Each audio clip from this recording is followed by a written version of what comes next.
General గా మోపుడు ఏకాపను ఇలాగ వస్తూ ఉంటది. దాన్ని 5 times మేక బోకర్ల బడి మోపుడు ఏపాకు మేసను, మేక బోకర్ల బడి మోపుడు ఏపాకు మేసను, మేక బోకర్ల బడి మోపుడు ఏపాకు మేసను. ఇంత ఈజీగా నేను చెప్పగలుగుతానంటే ఒకప్పుడు నేను దీని మీద టైం స్పెండ్ చేశాను.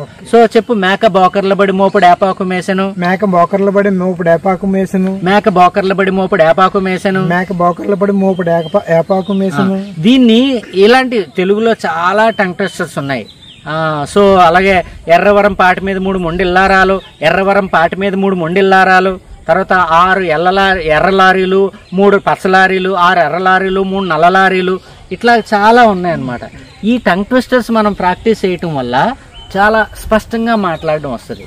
ఏదైనా సరే మనం ఏదైనా డైలాగ్ చెప్పేటప్పుడు ప్రతి అక్షరాన్ని పలికేటట్టుగా మనం ప్రాక్టీస్ చేయాలి.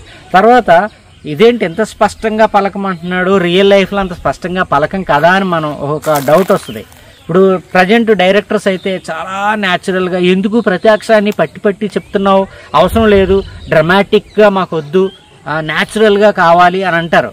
మీకు న్యాచురల్గా కావాలి అన్నా సరే మీరు పర్టికులర్గా స్పష్టంగా మాట్లాడడం వస్తే దాన్ని ఏ విధంగా కావాలంటే ఆ విధంగా మనం మార్చుకోవచ్చు.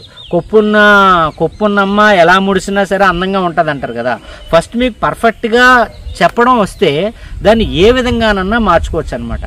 సో స్పీచ్లో ఇలాంటి కష్టమైన పదాలు సరళంగా ఈజీగా చెప్పడం కోసం ఈ టంగ్ ట్విస్టర్స్ మనకి బాగా ఉపయోగపడతాయి అన్నమాట. డెఫినెట్గా మీరు కూడా ప్రాక్టీస్ చేస్తారని ఆశిస్తూ మీ అందరికీ నమస్కారం.